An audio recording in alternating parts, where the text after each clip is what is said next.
Hello my dear friends, you're on the Military Summary channel, and today we will discuss the situation in Ukraine on the 8th of July of 2025. Today we have lots of very interesting updates, so let's start. And first we're going to talk about the Sumy direction, where the Ukrainians carry out several successful counterattacks. I would like to tell you that today Syrskyi had a meeting with the President of Ukraine Zelensky, and during this meeting Syrskyi, Commander-in-Chief of the Armed Forces of Ukraine, told Zelensky that Ukrainians must regain territories they lost in the Belgorod and the Kursk regions. So according to Syrskyi, the Ukrainians are going to carry out counteroffensive or offensive operation with the purpose to answer once again Kursk region and the Sumy region itself. As for the previous 24 hours, the Ukrainians carry out several small counterattacks and they managed to improve their positions.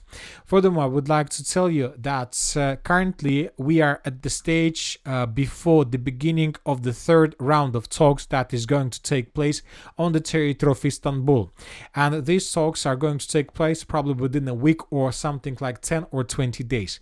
So currently the things that we can see along the line of combat contact is attempts both from the Russians and the Ukrainians to improve their positions before the next round of talks. Everybody wants to have good cards, good positions, strong positions before the beginning of the third round of talks. So that is why we believe Syrskyi told Zelensky that Ukrainians should return control over the territory they lost in March and April of 2025.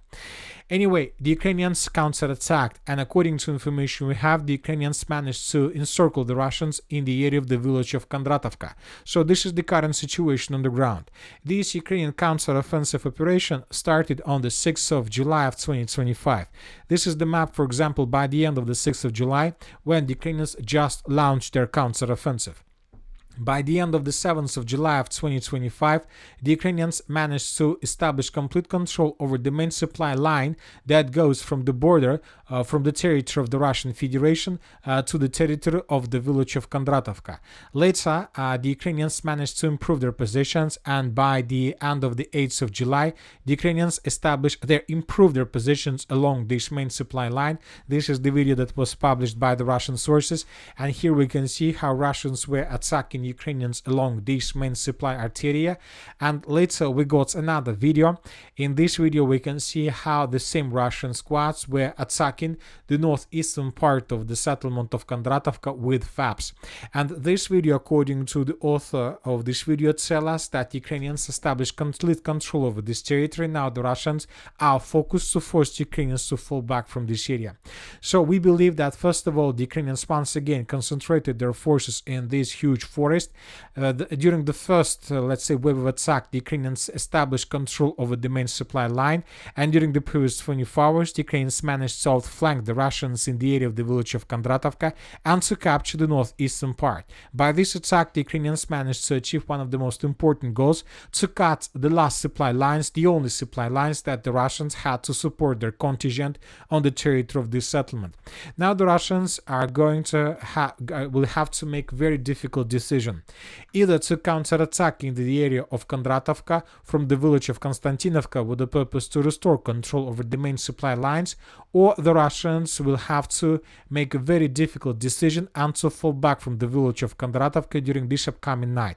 Otherwise, if the Russians are not going to fall back from the village of Kondratovka, the Russians might be caught in color by the Ukrainians. So the situation is very complicated. If you ask my opinion, I believe that the Russians would try to counterattack, or at least to hold the village of Kondratovka for another day, for another 2 or 3 days, with the purpose to destroy as many as possible Ukrainian soldiers who are currently counterattacking in this area.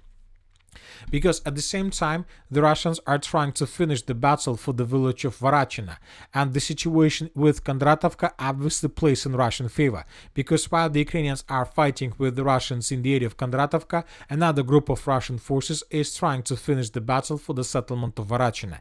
At least today this information was provided by pro-Russian resources. They stated that the Russians answered the village and currently are trying to dig in deeper. The Ukrainians tried to send additional reinforcements and reserves in the the area of Varachina, but the Russians established complete control over the main supply lines, and the Russians are bombing and attacking this territory with all types of caliber they have. The Ukrainians currently have no chances to bring additional forces. And at the same time, the Russians are about to finish the battle for Yunakivka. As you can see, we have adjusted the map. Today, pro-Ukrainian sources published a video, and this is the video I'm talking about. Here we can see how Ukrainians were attacking Russians with FPV drones in different parts of the settlement of Yunakivka. Most of the episodes were geolocated in the western and in the northern parts of the village. Based on this video, we adjusted the map. So we believe that the Russians will try to establish complete control over the settlement of Yunakivka and over the settlement of Varachina, while the Ukrainians are trying to restore control over the settlement of Kindratovka. More precisely, the Russians will try to take these two villages and to redeploy additional forces in the area of Kondratovka with the purpose to save control over this settlement. So this is going to be a very, very difficult battle between the Russians and the Ukrainians. But obviously this battle will be finished before the beginning of the third round of talks between Russia and Ukraine on the territory of Istanbul. Now let's move further and let's talk about the northeastern part of Kharkiv region. The Russians continue their assault operation on the industrial zone in the western part of the city. I would like to remind you that the Russians crossed the river of Volcha several days ago, and they made several attempts to attack this industrial zone, but most likely all those attacks were repelled by the Ukrainians, and now the Russians are trying to basically reduce this industrial zone to ruins with the purpose to establish complete control over this territory and to force the Ukrainians to fall back. So anyway, the Russians continue their assault attempts, and most likely we're going to see some progress within the next several days. As for the entire Kupiansk direction, during the previous 24 hours, we haven't received anything special. Just probably this video worth attention. In this video, we can see how Ukrainians brought several fuel carriers in the central part of the city of Kupiansk, probably to bring additional fuel to vehicles and trucks and probably soldiers, but the Russians managed to discover this concentration of fuel carriers and they destroyed them with FPV drones. So this is a huge loss of the armored forces of Ukraine without even heavy clashes or big battle. Now let's talk about the Konstantinovka direction. During the previous 24 hours, we had lots of very interesting updates. First of all, according to information we have, currently the Russians are concentrated on eliminating of this pocket along Seversky Donetsk-Donbass Canal. The Russians are attacking from the north, from the village of Pritiechino that was captured by the Russians according to the Minister of Defense of the Russian Federation, and the Russians are trying to improve their positions along the railways from the settlement of the south in Deliivka. During the previous 24 hours, according to this video that was published by the Ukrainian sources, the Russians managed to improve their positions along the Seversky Donetsk-Donbass Canal. In this video, we can see how units of the 93rd Brigade of the Armored Forces of Ukraine were attacking an edge position of the Armored Forces of the Russian Federation in these fields. So let's compare the map between the dates. By the end of the 7th of July, this is the map, and according to information we have, as you can see, this territory used to be considered as a gray zone or contested area, and by the end of the 8th of July, the Russians managed to secure this area completely. So the battle for Bilogorovka is about to start, or the battle is already ongoing. As for now, we have lots of geolocations, how Russians control this territory with FPV drone, trying to exhaust the Ukrainians in this area as much as possible. So we expect that the situation with this pocket would be resolved during the next 2 or 3 weeks, and then the Russians will be able to approach to the settlement of Konstantinovka from the southeast. As for the N32 road, as you can see, according to this number of icons, there are very heavy clashes. The most interesting updates are coming from the most western part of the settlement of Yablunovka. As you can see, according to information we have, according to pro-Ukrainian resources, the Russians managed to finish the battle for this area and answer these two biggest strongholds. Very important strongholds. If the Russians are able to take them under control, this will allow the Russians operational space to move further in the northeastern direction, with the purpose to flank the rest strongholds from the north and to attack the village of Stepanovka from the south. As for the settlement of Nova Ekonomichna, during the previous 24 hours, we haven't received anything special. Everything we have already discussed during the previous video. We have lots of episodes that were published by the Russians, how they were hunting and attacking Ukraine vehicles. Currently, there are very heavy clashes. As we discussed, the Russians are trying to eliminate pockets between the villages of Malinovka, Mirolyubovka, and Elizavetovka. Most likely, this upcoming night is going to be a final night for the Ukrainians in this area. They will try to escape this cauldron with the purpose to save as many as possible vehicles. So we are waiting for additional progress on the ground, but when talking about the previous 24 hours, nothing happened. No video, not even a single video was published, which means which witnesses about very heavy clashes. Now let's talk about the South Donetsk direction and Dnipropetrovsk area. According to information we have, currently there are very heavy clashes for the village of Muravka and the village of Novosergeyevka. The Ukrainians carry out a counter-attack in this area, and as a result of counter-offensive, they managed to take under control several buildings in the most wealthy part of the village. At the same time, the Russians, according to several pro-Russian resources, managed to break through Ukraine defense and to answer the village of Muravka from the south. So the final battle for the final village in this part of Donetsk region has begun. Most likely it will take some time, and then we will color this territory in the Russian favor.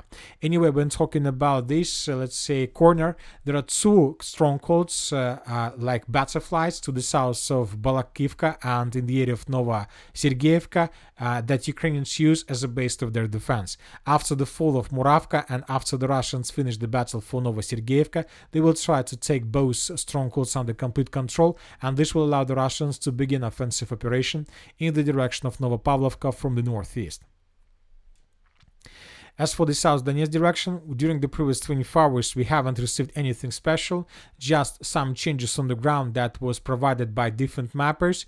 The Russians reported they answered the village of Mirna. Maybe tomorrow we're going to receive additional changes on the ground. Very interesting updates, and telling the truth, the most important updates are coming from the Zaporizhzhia direction. The Ukrainians made very interesting article. The front near Orekhov erupts in full force. For the first time in 3 years, Russian forces launched massive offensive across entire Zaporizhzhia section. Battalion commander of the 65th Mechanized Brigade. The battalion commander confirms Russian troops are advancing in small 3-4 soldier assault groups, but across a wide front. They are employing everything: infantry assaults, waves of FPV drones, aerial reconnaissance, and intense artillery barrages.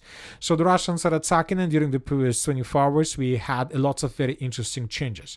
The most important is that we adjusted the map in the northeastern part of the settlement of Mala Takmachka. I would like to remind you that according to several mappers, this territory was captured by the Russians 2 or 3 weeks ago as a result of another offensive operation, and lots of mappers adjusted their maps in this area. But today the Russian sources, several pro-Russian resources, published this video where we can see how Russians were attacking Ukrainians in the northeastern and the eastern part of Mala Takmachka. Based on this video, we have adjusted the map back in Ukrainian favor. So this is the situation by the end of the 7th of July. All these territories used to be considered as the territories under Russian control according to different mappers, but today we got at least 3 geolocations that confirm Ukrainian control and strong control over this territory. Either the Ukrainians counter-attacked and restored control over this area, or the Russians didn't answer the eastern part of Mala Takmachka several weeks ago. And the most interesting video is coming from the settlement of Kamenska. And according to information we have today, the Russians finished the battle for the settlement. The Russian sources of very reliable source published this video where we can see how several Russian soldiers in different parts of the settlement of Kamenska raised their flags.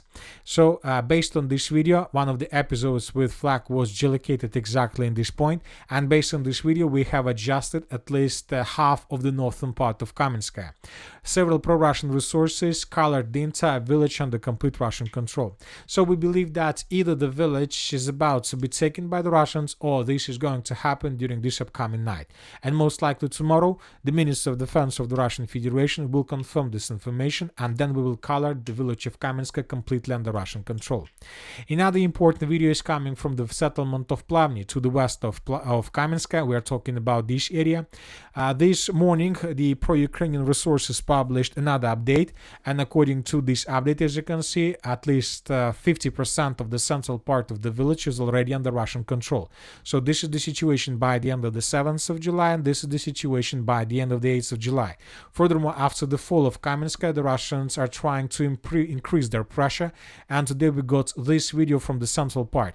In this video, there are two important episodes. First of all, the Russians are bombing the territory along the shore with the former, let's say, reservoir. As you can see, this is another important detail, that there is no more reservoir at all, just small lakes on the territory of the former Dnipro river, and the Russians are pushing exactly along this line. So most likely the Russians, after the fall of Kamenska, will intensify their attempts to attack and to move further in the northern direction until they get the next river and the next settlement by the name of Stepnogorsk, and most likely then the Russians will stop. But this progress is enough for the Russian forces to establish certain fire control over the main supply lines that go in the direction of the settlement of Orekhov. So this will allow the Russians to begin or intensify their attempts to establish complete control over this territory as well. So the situation is very interesting, and now I have a question: where exactly is a major Russian direction and where exactly are the secondary directions? And that's it for today. Military Summary channel reminds to condemn any violence in the world. Thank you for your watching. Subscribe to my channel, put your likes, join my Patreon, and have a good day. Bye bye.